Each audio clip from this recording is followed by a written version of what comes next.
নমস্কার, welcome to my channel. বন্ধুরা, বাইরে প্রচণ্ড গরম, সেই গরমের কথা মাথায় রেখেই আজকে আমি আপনাদের জন্য বানাবো ফ্রুট স্যালাড। এই ফ্রুট স্যালাড আমরা লাঞ্চেও খেতে পারি বা ব্রেকফাস্টেও খেতে পারি।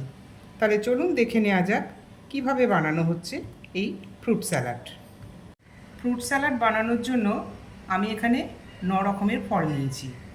3-4 রকমের ফল দিয়েও কিন্তু ফ্রুট স্যালাড বানানো যায়, তবে ফল যতগুলোই হোক সেগুলো যেন প্রত্যেকটা আলাদা আলাদা কালার হয়, তাহলে জিনিসটা দেখতে কালারফুল হবে, দেখতেও ভালো লাগবে।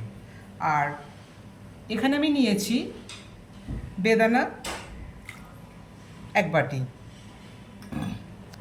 পেঁপে আছে 1 বাটি, সব ফলই আছে সমপরিমাণে। সবুজ আঙুর নিয়েছি, আঙুরগুলো কেটে নিয়েছি, গোটা দিতেও কোনো অসুবিধা নেই। তরমুজ আছে 1 বাটি,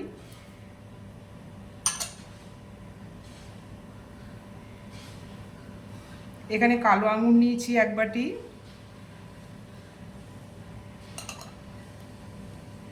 পেঁপে নিয়েছি 1 বাটি, শসা আছে 1 বাটি,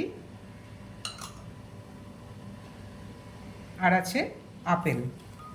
আর ফলগুলো যখন নেবেন তখন কিন্তু নরম এবং শক্ত 2 রকমের ফল মিশিয়ে নেবেন, তাহলে জিনিসটা ঘেঁটে যাবে না বা খেতেও ভালো লাগবে। আর এই ফ্রুট স্যালাডটা অনেক বেশি জুসি করার জন্য আমি এখানে মুসাম্বিরের রস নিয়েছি।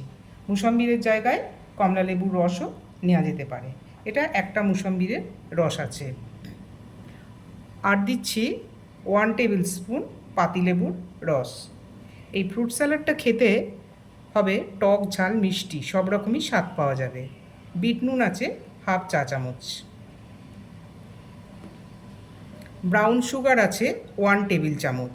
ব্রাউন সুগার না থাকলে এমনি সাদা চিনিও ব্যবহার করা যাবে। এখানে দিচ্ছি 1/2 টিস্পুন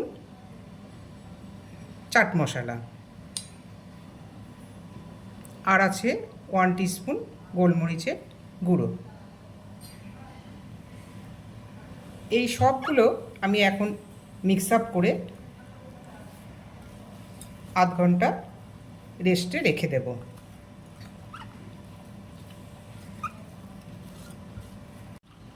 সব ফল ভালোভাবে মেশানো হয়ে গেছে, এবার এটা আমি আধ ঘন্টা রেস্টে রেখে দেব, তারপর পরিবেশন করব। আধ ঘন্টা হয়ে যাওয়ার পর এবার এই ফ্রুটগুলো আমি ফ্রুট বলে সার্ভ করে দিচ্ছি। দেখতে কিন্তু ভীষণ জুসি হয়েছে, আর সব ফলের রস যখন মিলেমিশে গেছে তখন এর স্বাদও কিন্তু একেবারে অনবদ্য। তাহলে বন্ধুরা, এই রেসিপি আপনাদের কেমন লাগছে আপনারা অবশ্যই কমেন্ট বক্সে কমেন্ট করবেন এবং বাড়িতে সকলেই বানাবেন।